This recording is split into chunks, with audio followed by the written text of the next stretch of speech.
ఎమాస్ institute of theology Bible college నుండి మీకు శుభములు తెలియపరుస్తూ ఉన్నాను. ప్రభు మిమ్మల్ని దీవించును గాక. మనం ఆదికాండం 12వ అధ్యాయం నుండి 50వ అధ్యాయం వరకు ప్రముఖమైన భక్తుల యొక్క జీవిత చరిత్రను మనం తెలుసుకున్నాము. అందులో ముఖ్యంగా అబ్రహామును గురించి, అబ్రహాం యొక్క కుమారుడు ఇస్సాకును గురించి, ఇస్సాకు యొక్క కుమారుడు యాకోబును గురించిన విశేషతలను మనం తెలుసుకున్నాము.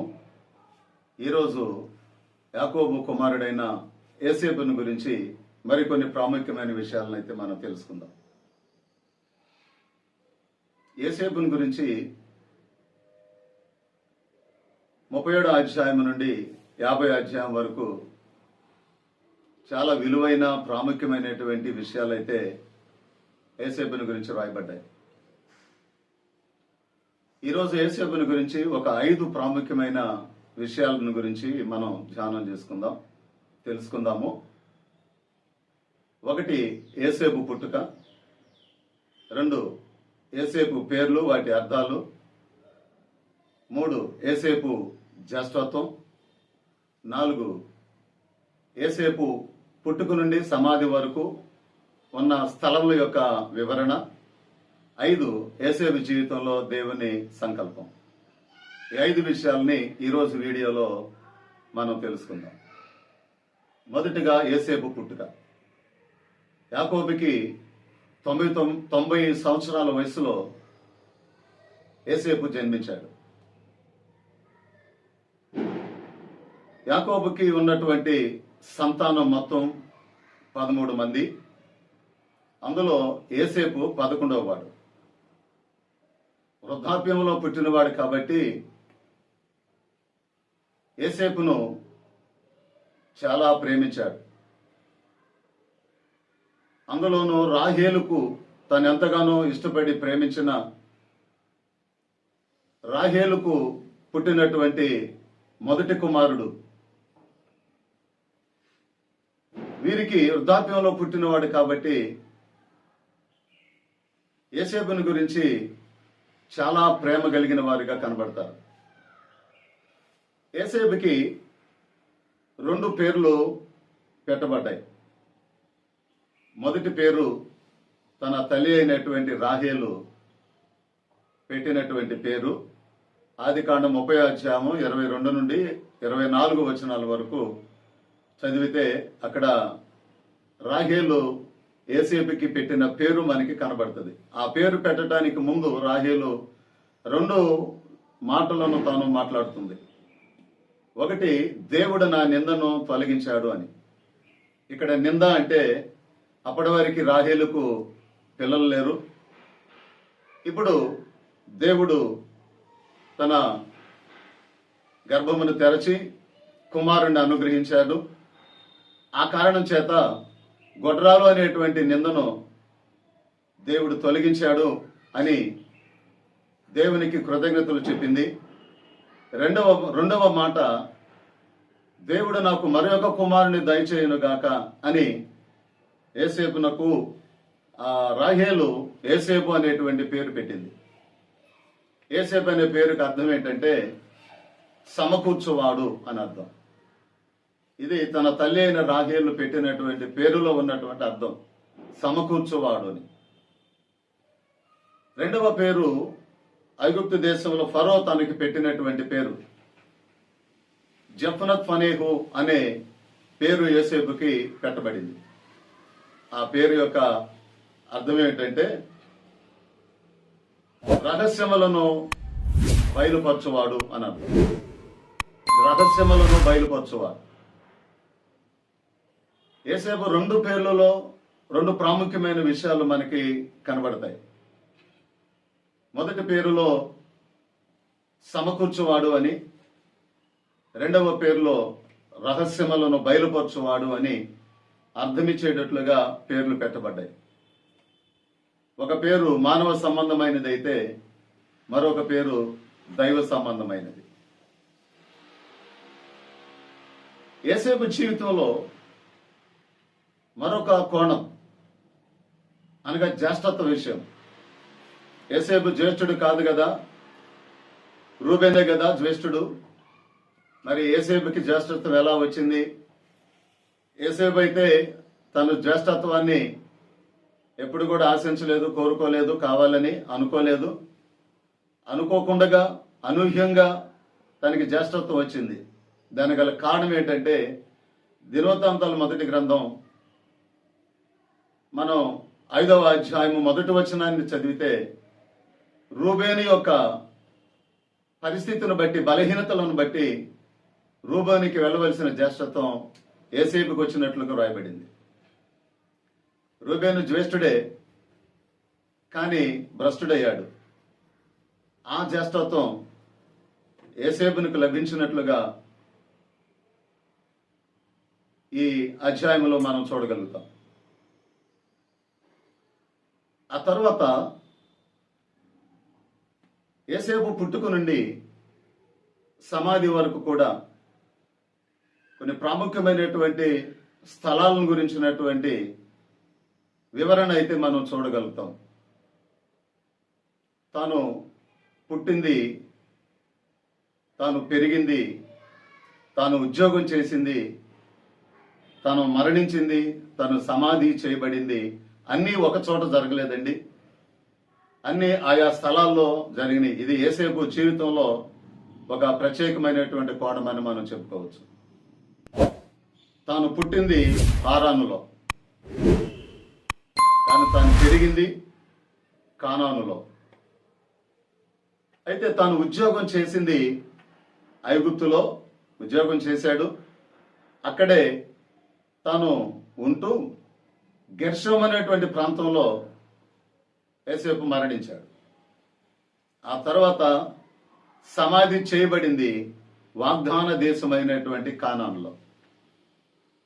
ఇది ఒక విశేషమైనటువంటి విశేషత యోసేపు జీవితంలో. పుట్టింది ఒక చోట, పెరిగింది ఒక చోట, ఉద్యోగం చేసింది ఒక చోట, మరణించింది ఒక చోట, సమాధి చేయబడింది ఒక చోట. ఈ విధంగా యోసేపు జీవితంలో కొన్ని ప్రాముఖ్యమైన విలువైనటువంటి విషయాలు అయితే జీవితంలో మనం చూడగలుగుతూ ఉంటాం. తర్వాత యోసేపు జీవితంలో దేవుని సంకల్పం. యోసేపుకి 17వ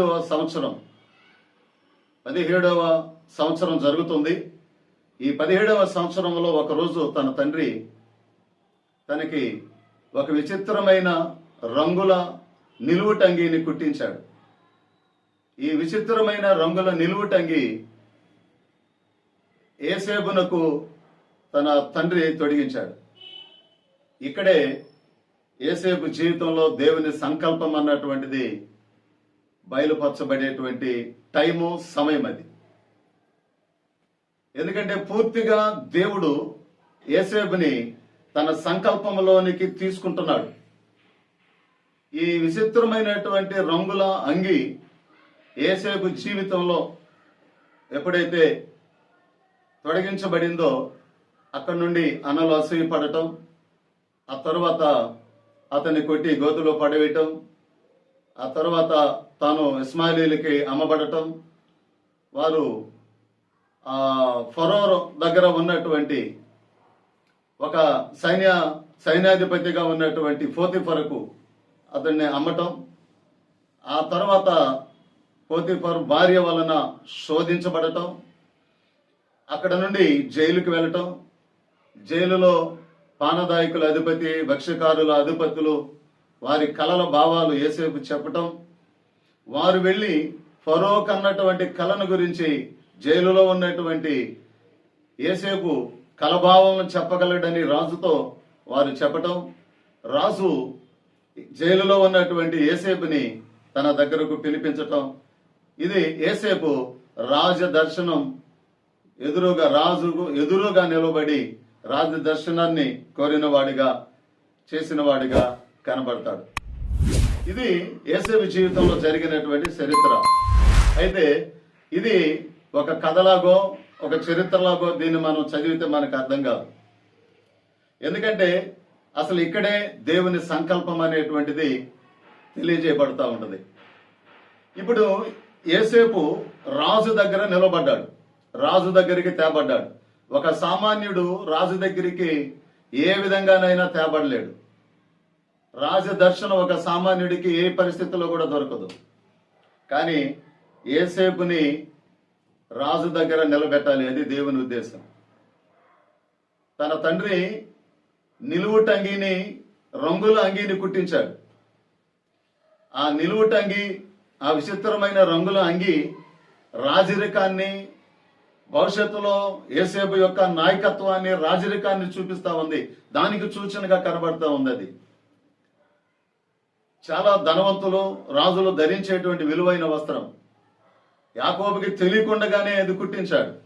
కానీ ఆ రంగుల అంగీలోనే భవిష్యత్తులో యేసేపు యొక్క రాజరికం కనబడతా ఉంది, భవిష్యత్తులో యేసేపు యొక్క నాయకత్వం కనబడతా ఉంది. అది దేవుడు నెరవేర్చాలి. అందుకని ఇప్పుడు యేసేపు ఎక్కడ నిలబడాలి? రాజు దగ్గర నిలబడాలి, రాజు దగ్గరికి తేబడాలి. తేబడాలంటే ఇప్పుడు దేవుని యొక్క సంకల్పం చూడండి. దేవుని యొక్క సంకల్పం యేసేపు జీవితంలో ఏ విధంగా ప్రారంభమైంది, దేవుడు జరిగిస్తున్నాడు అన్నటువంటిది ఒకదానికి ఒకటి సంబంధించినటువంటి విషయాలే దేవుడు జరిగిస్తూ ఉంటాడు. ఆ విషయాలను ఒకసారి మనం పరిశీలిస్తే గనక, ఈ రంగుల అంగి ఎప్పుడైతే తొడగబడిందో వెంటనే అన్నలు అసూయ చెందారు, ఈర్ష్యపడ్డారు. అన్నలు ఈర్ష్యపడి అతను ఎలాగైనా చంపాలనుకొని ఒకరోజు అనుకూలమైనటువంటి సమయం, అన్నలను వెతకటానికి వచ్చినటువంటి ఆ యేసేపుని చూసి వారు చంపాలనుకొని కొట్టి గోతులు పడవేస్తారు. అయితే చంపటం ఇష్టం లేకుండా మధ్యలో రూబేను అడ్డుపడతాడు. రూబేను అంతరంగంలో తాను బాహ్యంగా ఒకవేళ మంచివాడిగా కనబడచ్చుగానే అంతరంగంలో అతడు భ్రష్టుడిగా కనబడతాడు. ఆ విషయం అనేది రూబేనులో మనకి కనబడుతున్నప్పుడు కూడా ఆ సమయంలో యేసేపుని చంపకుండా రూబేను అడ్డుపడి ఇస్మాయిలీలకి అమ్మటానికి ప్రయత్నం చేస్తాడు. ఆ మార్గం గుండా వ్యాపారస్తులు ఇస్మాయిలీలు వస్తూ ఉండగా వారిని మన సహోదరుని వారికి అమ్ముదాం అని ఎప్పుడైతే రూబేన్ చెప్పాడో అందరికి ఆ మాట సమ్మతమైంది. ఆ తర్వాత 20 తులముల వెండికి యేసేపును వారికి అమ్మివేశారు. ఇక్కడ చూడండి, యేసేపును కొట్టడం, గోతులో పడేయటం ఏమిటి, ఆ తర్వాత అదే సమయానికి ఇస్మాయిలు ఆ మార్గంగా రావటం ఏంటి? ఇది దేవుని సంకల్పం కదండి. ఖచ్చితంగా దేవుని సంకల్పమే, అది దేవుని యొక్క చిత్తం. అది అందుకని ఇస్మాయిలీలు యేసేపుని కొని తీసుకుని వెళ్ళారు.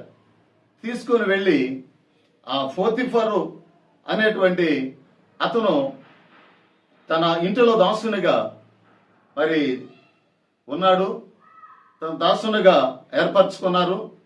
తన ఇంటి అంతటను కూడా యేసేపుకి అప్పగించాడు.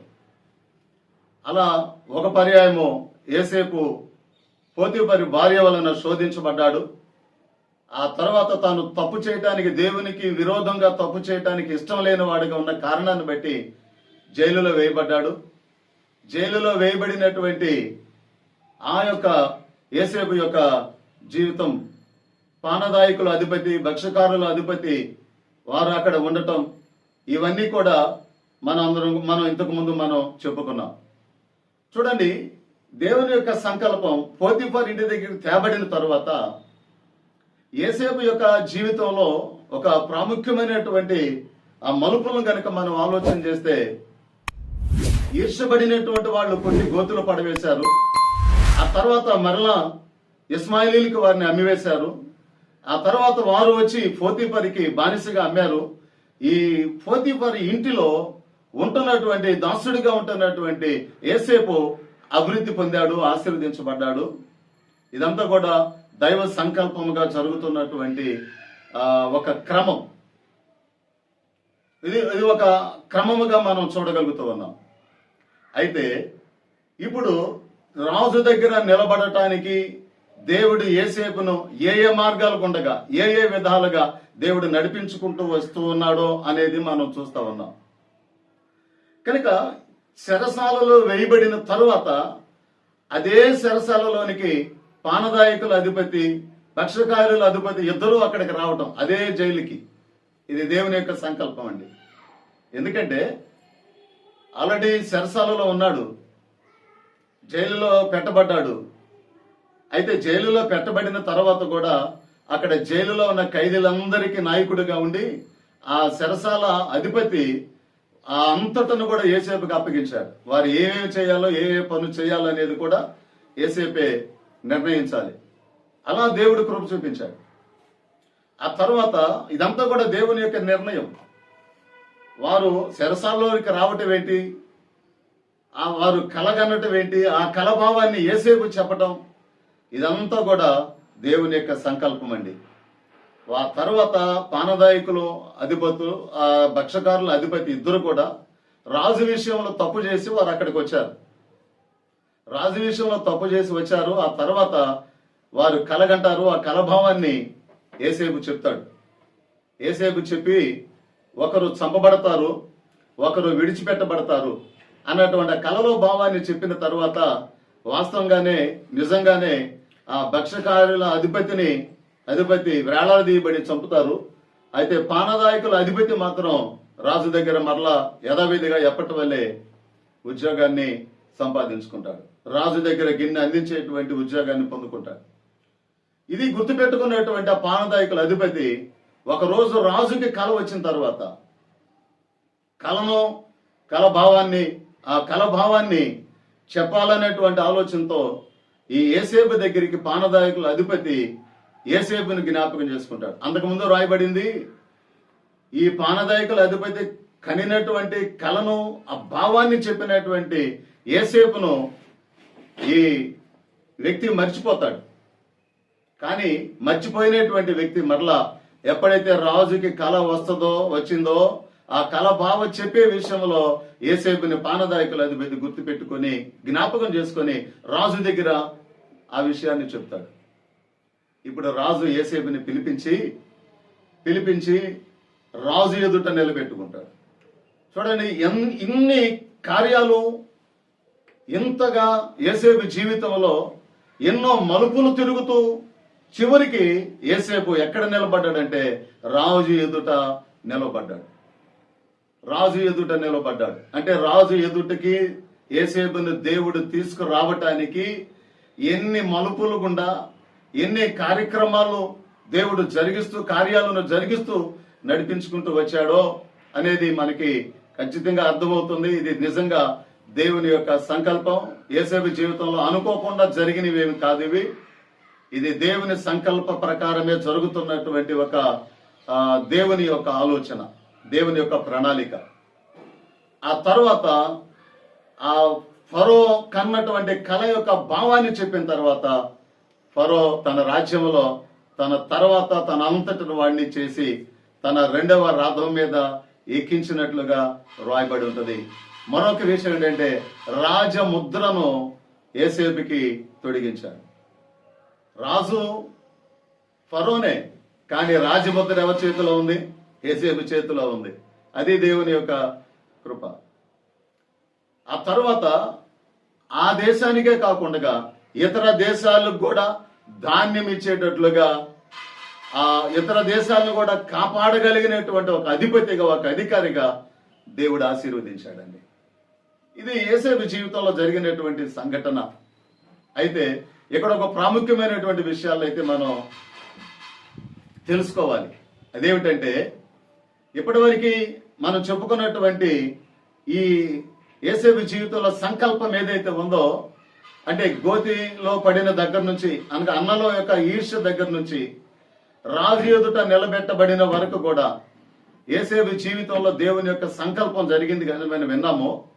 అయితే ఇందులో ప్రాముఖ్యమైనటువంటి విశేషత ఒకటి ఉంది. అదేమిటంటే రంగుల అంగి అనేది దేవుని కృప. అది దేవుని కృపకు సూచనగా ఉంది. ఎక్కడ యేసేపు జీవితంలో ఎప్పుడు దేవుని యొక్క కృప కనబడుతుందో వెంటనే శోధన కనబడుతుంది.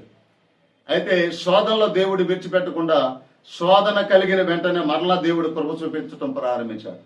ఇప్పుడు యేసేపు జీవితంలో జరిగినటువంటి సంఘటనలలో ప్రియుల శోధన కృప అనేవి ఏ విధంగా వచ్చినాయి అనేది మనం ఆలోచన చేద్దాం. నిలువుటంగి తండ్రి నిలువుటంగి కుట్టించటం తొడిగించటం దేవుని కృప అయితే, ఈర్ష్య పడటం అనేది శోధన. అన్నలు ఈర్ష్యపడి అసూయపడి కొట్టి గోతులో పడటం అనేటువంటిది శోధన. అయితే శోధన పక్కన మరలా దేవుని కృప చూపించాడు. ఆ కృప ఏమిటంటే ఇస్మాయిలీలు తీసుకొని ఆ దేశానికి యోసేపుని తీసుకొని వెళ్ళటం దేవుని యొక్క కృప. అక్కడికి వెళ్ళిన తరువాత పోతీఫరు భార్య విషయంలో మరలా శోధన. అంటే కృప కలిగిన వెంటనే శోధన, శోధన వచ్చిన వెంటనే మరలా కృప. యోసేపు జీవితంలో ఈ వరుస క్రమాన్ని అయితే మనం చూడగలుగుతూ ఉంటాం. యోసేపు విషయంలో శోధన ఏమిటంటే పోతీఫరు భార్య విషయంలో శోధన. శోధించబడ్డాడు. అయితే తాను తప్పు చేయటానికి ఇష్టపడిన కారణాన్ని బట్టి చెరసాల్లో వేయబడ్డాడు. శోధన. అక్కడ కూడా కృప కలిగింది, కృప కనబడుతుంది. ఏమిటా కృప అంటే చెరసాల నాయకునికి యోసేపుని చూడగానే అతని మీద కనికరము కలిగింది. అందుకనే చెరసాల యొక్క ఆధిపత్యాన్ని, నాయకుల మీద నాయకత్వాన్ని మొత్తాన్ని యోసేపుకి అప్పగించాడు. ఖైదీలు ఏం చేయాలో, ఎప్పుడు ఏం చేయాలో అనేది మొత్తం యోసేపు చెప్పిన దాన్ని బట్టే జరుగుతూ ఉంది అక్కడ. అది కృప కదండి. ఎస్, అది కృప. అంటే శోధన వెంటనే కృప, మరలా కృప దొరికింది, కృప కలిగింది అనుకునే లోపు మరలా శోధన. ఈ విధంగా ఆ చెరసాలలో ఉన్నటువంటి ఆ యొక్క సమయాలలో పానదాయకులు అధిపతి, భక్షకారుల అధిపతులు ఇద్దరు యోసేపు ఉన్నటువంటి చెరసాలలోనికి వారు వేయబడ్డారు. ఇది రాజు దగ్గరికి వెళ్ళటానికి దేవుడు ఏర్పరిచినటువంటి ఒక రాజమార్గం అని మనం చెప్పుకోవచ్చు. ఇది ఒక రాజమార్గం. ఇది దేవుని కృప అండి. ఇది దేవుని కృప. ఆ తర్వాత యోసేపు వెళ్ళటం, ఆ ఫరో యొక్క కలభావాన్ని చెప్పటం, ఆ తర్వాత ఆ రాజ్యంలోనే ప్రధాన మంత్రిగా యోసేపు చేయబడటం, రాజ్య పరిపాలన చేయటం, ఇదంతా కూడా రాజు యొక్క రెండవ రథం మీద కూర్చోవటం, ఆ తర్వాత రాజముద్రను తన దగ్గర కలిగి ఉండటం, దేశాన్ని, తన దేశాన్నే కాకుండా ఇతర దేశాలను కూడా ధాన్యం ఇచ్చి పోషించగలిగిన వాడిగా, పోషకుడిగా కనబడటం అన్నటువంటిది యోసేపు జీవితంలో ప్రాముఖ్యంగా మనం చూడగలుగుతూ ఉన్నాం. దేవునికి మహిమ కలుగును గాక. యోసేపు జీవితంలో నుండి మరికొన్ని ప్రాముఖ్యమైన విషయాల్ని మనం తెలుసుకుందాము. అంతవరకు ప్రభు మిమ్మల్ని దీవించును గాక. May God bless you. Amen.